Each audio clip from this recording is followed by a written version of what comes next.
Welcome, everyone, and you are listening to The Last Dinosaur, and I'm your host, Chris Aversano. One of the things I love about podcasting is that you could try something new and always learning something new. Today is going to be my first podcast with not one, but two guests. Joining me on today's podcast is Xander Botts, Director of Braemar Securities Limited, and Paul Mazzarulli, the America's representative of the Baltic Exchange. Why have two guests? Well, we're going to be talking about digitization of freight, in particular FFAs, and of course the role of the Baltic Exchange in this shift. Gents, welcome to the podcast. Thank you very much. Thank you for having us. Yes, thanks, Sue. Thank you for the opportunity. Looking forward to this. This is going to be really great, and I hope everybody enjoys this. So let's start with you, Xander. Tell me a bit about kind of what's going on with Braemar and the brokerage community in general, and what we're doing with FFAs and kind of its shift to change, to getting more digital, and this shift over time, kind of what's going on there, because FFAs have always been digital, but as we were talking before, there's been kind of some stagnation there for a while. Yeah, FFA maybe something of the more progressive part of our industry generally. But having said that, in the many years that I've been in it, there hasn't really been a whole lot of progress in it, innovation. It's always been kind of the same. When we started the desk in 2018 for Braemar, so I set up the FFA desk for Braemar, having previously been at Clarkson's for about a decade. And I kept before that. When I set up the desk in 2018, we were, I think at that time, desk number 8 or 9 in the FFA, the dry FFA space. Everyone kind of doing the same thing. And I was very much of the opinion that doesn't really work. There is enough people doing what generally the broking community does. And it's about time that we try something different. Digital technological progress was very much what I was interested in introducing in FFA, and we've done that by introducing something called Braemar Screen, BraemarScreen.com, which I'm sure you've heard of. It's a platform that helps us to show our prices, our markets to our current customer base, but also a wider community. In the traditional way of broking FFAs, it's very much a case of sending messages to your customer base, and it ends there. It's on the back of that, a very opaque kind of market where information isn't widely available to a larger audience. And what we've done is put all of our pricing on this platform, have part of that platform open for the world, so you don't actually need a login to be able to see some of the pricing. A very small part of what we actually do, but headline figures are available for everyone with a 30-minute delay, and that has been hugely popular. We now have, I think it's about on average 4,500, 5,000 logins at any given time during the day. Not logins, in fact, it's not logins, it's people looking at the screen. Logins is a separate thing that's our customers and those that we allow access, and they have much more access than. So very, very popular thing it has turned out to be, and it's differentiated us as a company, as a desk from the others. And I think it's sort of started a bit of a revolution, really, in the FFA market. So I'm very glad that we've done it. It's had a lot of positive feedback, and we continue to grow it. I'm just curious, Xander, how do you give your clients assurance that those are the leading prices, or that those are the most comprehensive prices in the market? And I say that because obviously it's very competitive and very fragmented, unlike equities or even commodities, where there's sort of one central place where all the brokers have their prices. FFAs, in keeping with the dinosaur theme, are still very much one-on-one. You call broker A, you get a bid offer. You call broker B, maybe it's the same bid offer, maybe it's a little bit different. How do you promote yours as having the most comprehensive or the most current spreads and quotes that are there? It's a very good question, and the answer is very simply, we don't. But the fact of the matter is, it's a competitive market, and because our customers, like everyone else's customers, have a view of the market as a whole, they speak to all or the majority of the brokers, and therefore know where the market is. You do not survive as a broker if you do not have up-to-date pricing. So it's simply it's policed by itself. If your pricing is off, you get called up on it. If your bid is wrong, if your bid is too high, the market has in the meantime come off, you will get hit on that bid, and you very quickly find out where the market is on the back of it. So in doing it, in putting prices out there and making them visible for everyone, it automatically creates a situation where your pricing is best. If your pricing is not out there, if it's vague, if it's opaque, if it's not, in everyone's visibility, then you cannot guarantee that. So by simply putting the prices out there, you make sure that they are the best prices there are. It's interesting because it brings up kind of something here. And then Paul, I'd like to get your thought on kind of what's going on with the Baltic, but it brings up a word that I talk a lot about on this podcast, and kind of what going digital helps, and that's transparency, right? Because it sounds like a lot of what you're working on is transparency. Paul, one of the things about the Baltic, kind of, you already said it, the last dinosaur. Certainly, some people would regard the Baltic, as well as brokers, as well as certain parts of the community, being kind of one of the last dinosaurs in terms of getting to the digital side. But you guys have been doing a lot, and I think a little bit has been driven by that need for transparency. Talk to me about kind of what's going on in that in your part of the world. Sure, happy to. The thing to remember, and a lot of people don't get this when they're outside the trade, right off the bat, the name Baltic Exchange is a misnomer, even though it's been our name since 1744, roughly. We're neither located in the Baltic nor are we an exchange. The actual trading floor that we had closed in 2002, so 21 years ago. The whole concept of what we do now is providing the framework for the trading in terms of where are the prices. We are for shipping rates, both physical as well as FFAs. We are for shipping what the S&P 500 is for stocks, what Moody's is for bonds, et cetera. We probably had one of the greatest pivots, and even though it is a dinosaurish industry, and I like to talk about this 278 whatever year old organization, we had one of the most amazing pivots, because when the trading floor went away and when people stopped needing to be in person, and when the cost of a phone call went from $15 a minute to 3 cents a minute, or to free, basically, we had to figure out as an exchange, what are we going to do differently? What is our role going to be? What is our future going to be?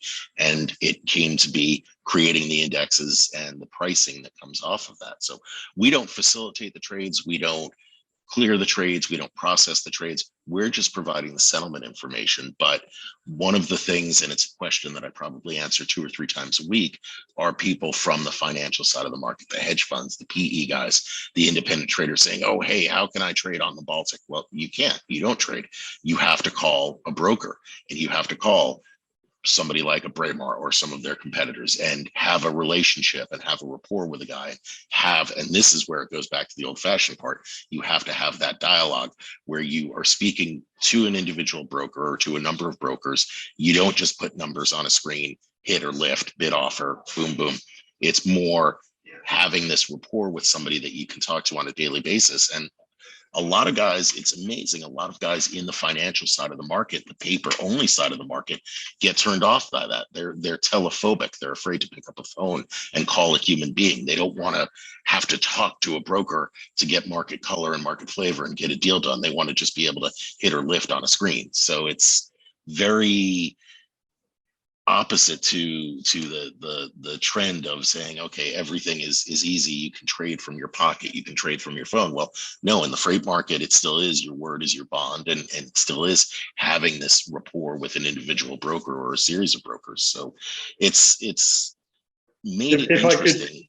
Jump in there. If it's a good point to jump in, I think. I mean, I absolutely agree. You're 100% right on a number of points there, including the fact that a lot of the people that are sort of outside of the freight market as in general are used to being able to hit or lift prices, as you say, on a platform and do it on their phone and do it on whatever digital means available to them.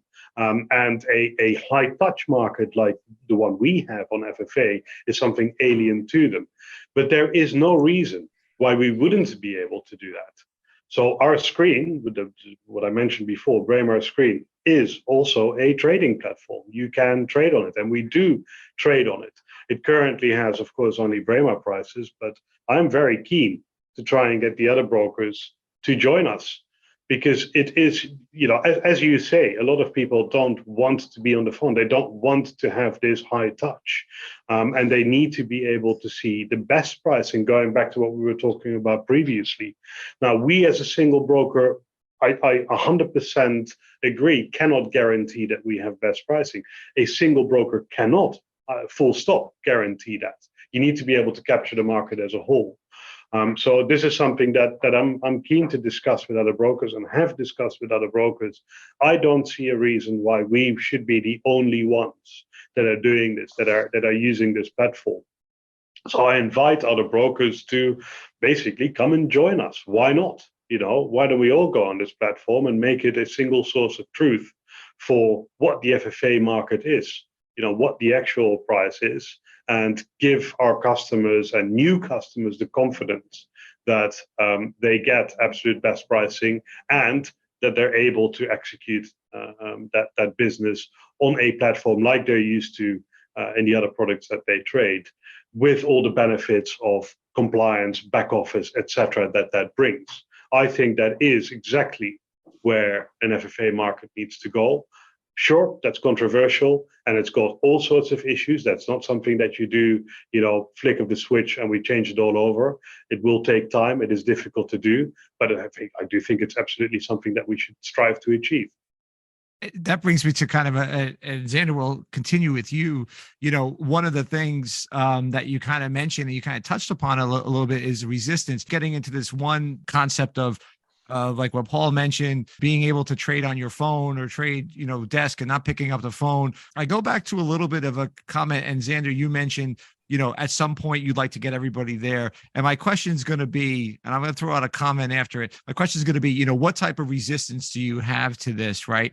But my comment is, I had, as you guys know, I work for Vessel Nautical, and and I had John Vesson on an earlier podcast, and what he talked about, he was talking about a slightly different angle, and maybe this is part of it, is I asked him about expansion and growth in technology in just the maritime space, not in this, but just overall. And he said what he thought, and I thought this was really smart of him. And again, not because he's the boss of my company, but I think it's a good, somebody who's been in that space, is that the maritime industry is going to move at the pace that they want to move in, that they are naturally going to be inclined. So saying all of that, and I think reflecting on that a little bit, kind of some of the barriers that you see, Xander, and then I'll bounce that question to you, Paul, as you start to see this sort of, pull towards, more of this type of hands-off platform, less touch points, and in other places where, the kind of, the digital world is taken over.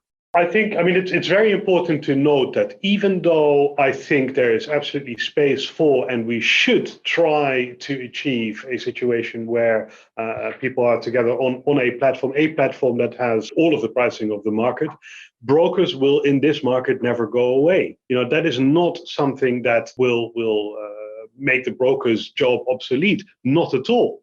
Quite the opposite. I think the broker will continue to have a very important function in our market. And in fact, using digital platforms, technology as a whole, will allow the broker to do their job better, because they can actually focus on what it is that we do, which is, getting information to the customer, giving a little bit of background, giving a view, telling a customer what they think the market is going to be going forward and why that is, etc. These type of things. That's what a broker should do. That's what a broker should focus on.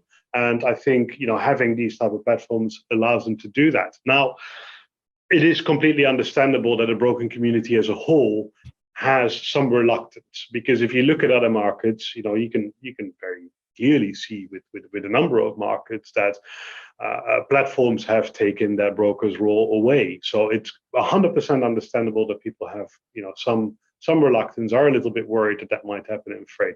I just simply don't think it's the case. I think, having a broker community embrace that technology and use it for their benefit, but also the benefit of the customers, is the way forward. Broking is always going to have a role in our market that will never go away. I 100% agree, but I'd like to hear what you think, Paul, because you and I have talked about this. Paul and I know each other. We live in the same town. We see each other for coffee every now and again, which I think we're overdue for. And I have a very similar thing that I'll expand on after. But Paul, what's your thinking? I mean, just technology in general and kind of what you're doing at the Baltic. Certainly some of the things that you've changed, and you guys have done things a little bit at a faster pace. What kind of resistance do you see here for what you're doing, maybe a little bit, as well as, kind of the overall digital shift? The resistance comes from people. I hate to boil it down to something as simple as money, but the resistance comes from people who just assume everything should be free. And this could go into a whole different tirade about the value of information, which then becomes the value of what a broker does. The days of being able to talk about sports, talk about the weather, talk about what you did last weekend, what you're doing next weekend, that should all be going away. And it's in the process, but people want to hear a viewpoint. They want to hear an assessment. They want to hear an idea. It's not just about having numbers and saying, okay, let's trade. The future, I think, of a brokerage firm, that you have to be an analyst who can execute. It's not just executing, hitting and lifting a number. It's actually being able to provide some context, some history, some sort of a view. Even if it's wrong, it's a view that you are taking on which direction the market's going. And in the case of FFAs, if you realize it went the wrong way, you can always trade out of it. In the case of fixing a ship, obviously you got a little bit of a different issue there because it's a physical asset. But what we see, even though there is all this information going around, are people don't want to pay for it. And they get upset when they say, okay, well, we've got to have, if I'm going to be a broker, 10 years ago, if you wanted to set up a shipbroking shop for physical, not as much for FFAs, but for physical, you could just open up a door and boom, you could do it out of your basement. You didn't really need anything other than an internet connection. Now you have to have Q88. You have to have a Baltic membership or data subscription. You have to have access to the world scale token and do it online. You have to have, I'm not even sure what else. There are all these things that you have to have. That means the brokers have to be more technologically astute. They can't just throw their hands up in the air and say, oh, that's all computer stuff. That's for the nerds and the geeks. They have to understand how to use these systems, but then they also have to understand what they're paying for. And either it's the commission that they're receiving from their clients, or it's the subscription or the memberships that they're paying to their data providers. That's part of the doing business aspect of it. It's not just, these guys have no problem paying rents, no problem paying for electricity, no problem paying for P&I coverage or indemnity insurance or errors and emissions. But suddenly when you say, oh, we want you to pay for a number, that becomes a point of resistance. And my fear is, at some point, when do we hit the terminal velocity of somebody pulling the parachute cord and saying, okay, I'm not paying for anything else. I'm already paying for 1, 2, 3, 4, 5 different services. I'm not paying for yours in addition. So how do you get around that? I think that's our biggest threat going forward, is people get sick of writing checks for information. What I kind of see, I think it's an interesting kind of shift, right? Because like you said, there was no problem with rent. I thought you were actually going to say no problem with going out for an expensive golf outing or doing anything else. But but when you come in to ask to pay, let's say, to be part of a Braemar platform, not sure how your mechanics go. You did say for a greater level, there is a pay fee, or pay for a Q88 or pay for this. People do get very concerned about that. I agree with both of you guys. I don't think that brokerage is going to go away. I think it's gonna look a lot different than, let's say, when I started, when you guys started. And I think a lot of it has to do with access to information and then packaging it to your clients in a way that's meaningful, which is no different than where I started. It's just different types of information. And I also think there's a level of this too. We could talk about this probably in a whole other show, is the operational side of things. As companies start to, and now I'm talking more physical, as companies starts to whether it's ship owners or cargo owners, start to whittle down, and they go into they say we're going to do some cost cutting. Well, they're going to be apt to cut some senior staff, and all of a sudden, where does that institutional knowledge go? And I think that's hard to replace by a computer. But a person who's in the middle can give that kind of information there. And that's kind of where I always think the broker is going to be most valuable, is kind of giving that information, not only in the pre-fixture, which is what we've been talking about, but then the post-fixture, because I know a lot of money can be saved or lost in that area. That's kind of my personal belief. I don't think brokers are going anywhere. Their job is just going to look different from even 10 years from now. That's what I truly believe. But there's going to be that resistance to change for sure. And I think on the FFA sector, where this becomes interesting is the guys that believe that this is just a pure numbers market and they think they can trade FFAs based on oil price arbitrage. And if the difference between Rotterdam and New York heating oil is X and the freight is Y, then my trade is Z, and that makes sense. I would love to see a guy in wet or dry just go headstrong, full speed ahead into the FFA market without actually looking at a position list, because that's the biggest mistake you'll ever make if you're a new trader in this, is not understanding how many ships are lined up, how many ships are waiting, or how few ships are. And if you're just trading FFAs based on a bid offer spread and based on remote information, you're going to have a hard time. You need to have the physical market information. You need to have the guys that are fixing the actual ships behind you saying nothing's going here and there's a pile up over there or whatever. And that's where the value comes in. And that's what you're paying for. You're not paying just for the execution, especially on an FFA trade where the commissions are getting lower and lower. You're paying for the whole shop. You're paying for the whole institution behind that execution, be it the research, the long-term supply demand, how many vessels are being built, how many are being delivered, but also how many MRs are available to load in the Gulf versus how many are available to load in Northwest Europe, and that whole understanding of where the vessels are. And that brings it back a dinosaur style to counting ships. That was the earliest way to give information to your clients, was to know how many ships were there. And that's really, I think, what the brokers have to be able to do now is offer that ground level intelligence. Theoretically, you could know the name of every single vessel on the water if you really wanted to. You can't do that with barrels of oil or with shares of Tesla stock or anything else. You're dealing with almost one at a time individual transactions. So it makes it all that more essential to have that historical basis and that depth of information that a firm can offer, not just the execution aspect of it. I 100% agree. I think you're completely right in that. But there's another aspect to it as well, which going back to the price information. So previously, the way an FFA market was run, you had that fleeting information of pricing, because the intraday prices were never really recorded. Obviously, a Baltic Exchange it would record a closing price, and that's something that becomes visible to the market. But the actual intraday price action, there's a huge amount of information there that is also important. Obviously, all the bits you mentioned are very important as well from the physical aspect, the further intelligence of the market as a whole. But the intraday pricing and price movement information, volume information, the width of a bid offer spread, all of those type of things are hugely important. And that is something that previously has never been recorded in freight. Now we are starting to do that, and that we can see from our customers the feedback we get. It gives a completely different dimension to the market. It makes understanding a market a whole lot easier, and again also attracts another party, another type of client. Yes, they must then at some stage also learn that there's a lot more to it, like you say, the actual vessels on the water, etc., and knowing what sort of congestion there is, these type of things, very important. But there is other things that are becoming more important as well now, which is all that data that is being collected by digital platforms. One of the things that are interesting about data, and I'm thinking of kind of not so much now, but going forward and looking at kind of the shift in the underlying value of the asset is just changing because of the fuel types, right? We talked a little bit about scrubbers, a little bit offline and things like that.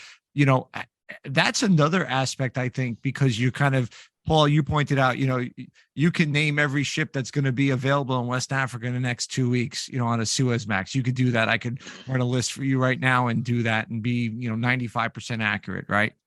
You can't do that with Tesla stocks. Certainly, Xander, how are you guys, going forward at the FFA market from a digital point of view, or does this become back going to what Paul's saying with the added value of a broker, assessing and looking at the ships and their ratings, agreeing with it or not. I'm not even saying you have to agree with it, but what's in effect, about the different CII ratings and what people are doing in the future, not even talking about what ships you can trade for dark fleet and things like that. Let's just assume that the ships are tradable. How does like digital platforms and look at that, or does the role of the broker become even more important in those, from the FFA side? An FFA, of course, a futures product generally it's a standard contract. We go back to what the Baltic description of that vessel for a particular route is, and that is the contract that we trade. So we rely on the Baltic being able to capture the correct type vessel, and that is a very large conversation. That is a very difficult conversation. On dry FFA, for example, on Panamax, it's something that's been going on for ages. There has been an index change, and the actual FFA contract that is traded doesn't reflect the index that is being published by the Baltic. It's that shift from a 40C to a 5TC. It's been going on for a very, very long time. These things are very problematic. They're very difficult to deal with. I do think that as a community as a whole, we need to find a better way of doing that, of making these changes, allowing for the natural progression of or evolution of vessel types and how they are described, and for a futures market to be able to capture that. But that's a very difficult thing to do, and that's something that is being discussed at length in the community.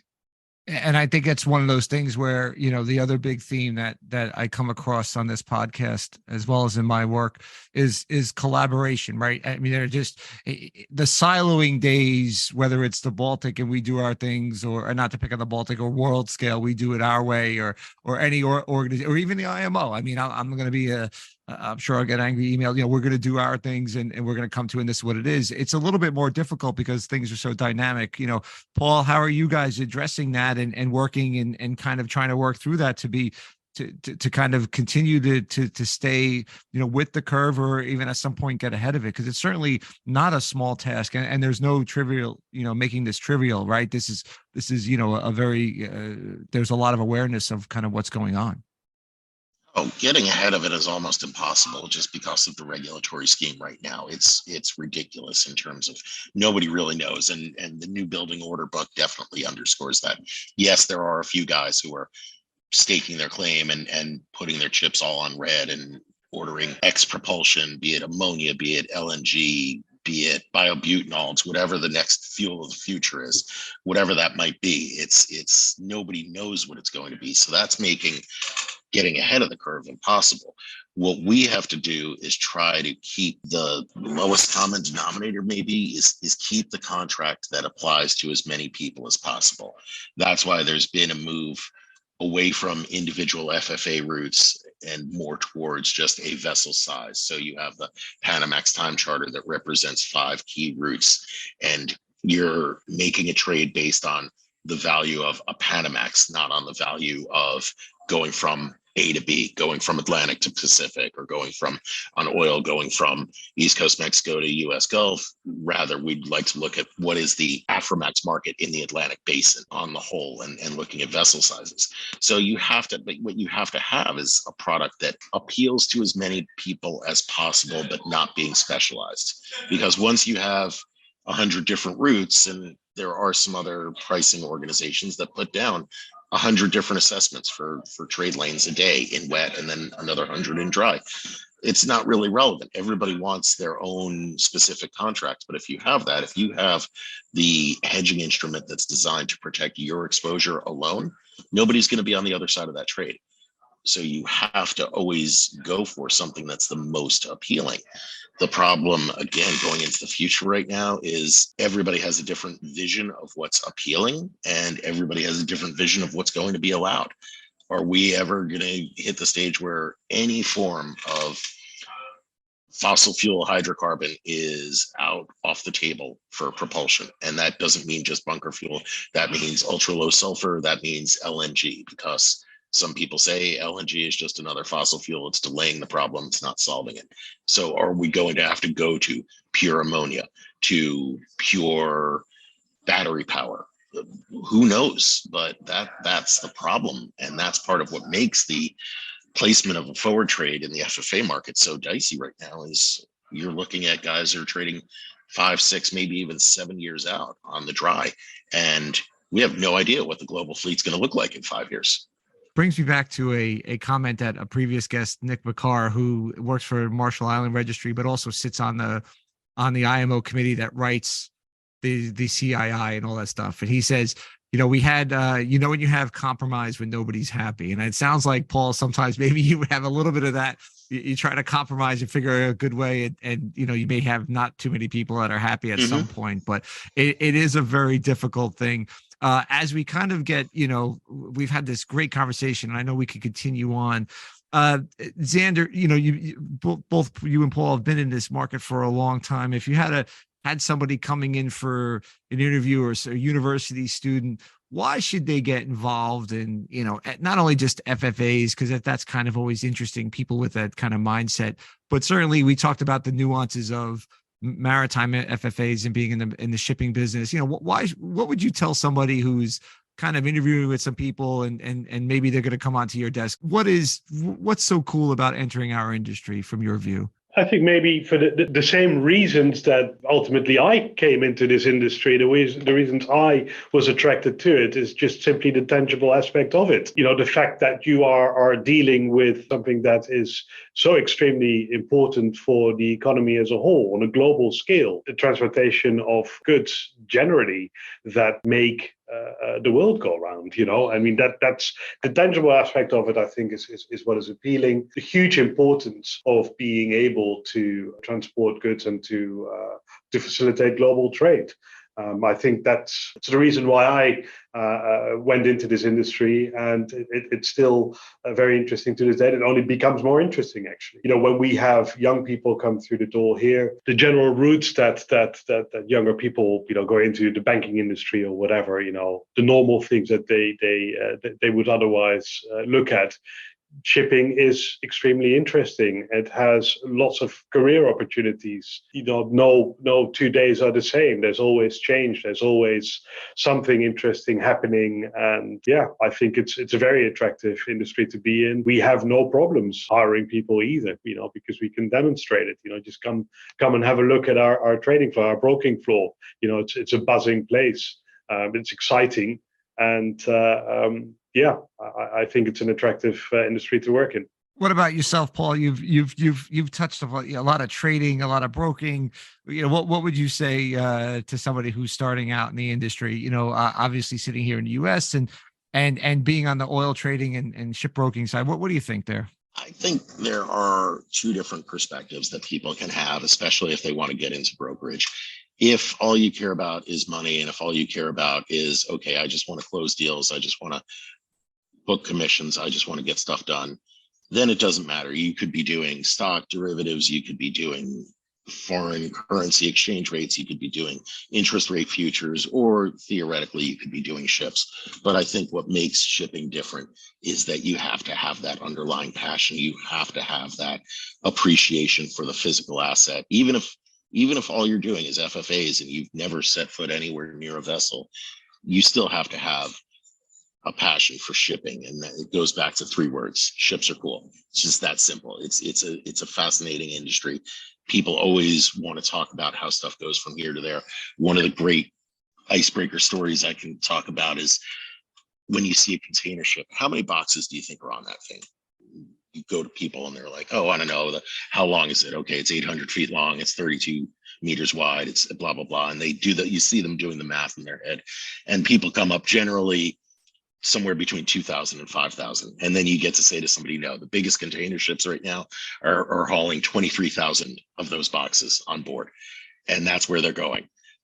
It brings out the passion. So if really all you want to do is make money, yes, go to a bank, go to Wall Street. I don't think anybody is really passionate about the spread between the Swiss franc and the euro. Maybe they are, but really it's more about what it makes. But if you are really passionate about shipping, then you're going to be a more successful broker because you love what you're doing. And that's, I think, what sets it aside. But I also think telling somebody young getting into the industry, you better know what you're talking about, and you can't bluff. And these guys are not just glorified travel agents. You have to know what's going on, especially in the world of the dark fleet. And if you mess up on a position list and you put forward an asset that suddenly isn't allowed to trade, you're going to have a very expensive problem to deal with, and probably, if you're not dealing with it, you're going to be in the process of finding a new job because your name is attached to that deal. And if that vessel failed because of some sanctions clause or some cargo history that you weren't aware of and you glossed over, there's a lot higher of a bar in this business in terms of, if you make a mistake, you're literally dealing with a physical mistake, and it's a vessel that has a problem. It's not just a trade that you can undo or back out of or mitigate your losses on with the click of a button. Yeah, it certainly is an interesting industry. And one of the things that I think that kind of overarches everything that I always kind of fell in love with is the fact that it is an interconnected business, that, you know, you pick up the phone and you could be on the phone with somebody from Greece and somebody from Singapore and then someone from the UK and then someone down, you know, like Paul, who's up the street from me. So it's all within the same hour. As we wrap up here, Xander, 30-second parting thought before we go there. Yeah, I mean, very interesting chat. It's always good to speak to people in the industry and to get some heads together to discuss, you know, how we can move forward. I think technology, digitization in our market, in FFAs, but generally in the shipping freight market, is extremely important. I think we need to continue to have these conversations, get together and see how we can improve our market. You know, technology is something, if used well, can improve many things. You know, there's a lot of things that technology cannot solve, but I think using it together with the traditional ways of doing our business can only make it better. And I think we need to have these conversations. We need to get together and see how we can progress, how we can improve. Paul, anything, your 30-second parting thought there? I have two parting shots. One is buckle up, because it's going to be a ride. It is going to be a crazy couple of years coming ahead with all the regulations and all the different fuel choices and obligations and mitigations and punishments that are involved for that sort of thing. But secondly, but this is directly related to it, is just because you learned about something today doesn't mean it's news. And I'm seeing a lot of stuff on LinkedIn about people talking about emissions trading and carbon trading and EU ETS and all that. And they're thinking this is free money and it's just going to fall out of the ceiling. And they have no idea that these carbon markets and these emissions trading markets have been around for 15, 20 years. And they're now getting into them. Be very careful what you're walking into, and know what you're up against and know who you're up against when it comes to trading the intangible credits. Well, I think we can sum it up by, this is an exciting market. And I do think I agree with you, Xander. You know, we need to continue this dialogue, right? Because I think there is a lot of improvement, and it's going to be a lot of collaboration and a lot of transparency. And it's going to move people into uncomfortable spaces, right? Where you weren't comfortable sharing information, but now it's going to be a little bit, whether it's required by a charter or required by law, we're going to be having to share information in our industry. And certainly one thing you cannot forget is that, and I agree with I think all the three of us are on the same page, is that the brokers are going to stay in the middle of this for as long as I can see. Their jobs are going to look different. They're going to be maybe a little faster. There's going to be some things that'll look different from people who started 20 years ago, but it's still going to be there.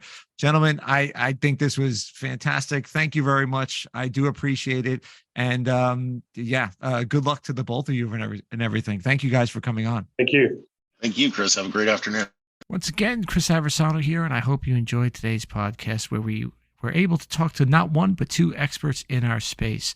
If you liked what you heard, please go ahead and follow. And of course, if you get a chance, tell your friends and add a good comment. I always appreciate that. Once again, I'm your host, Chris Aversano, wishing you fair winds and following seas.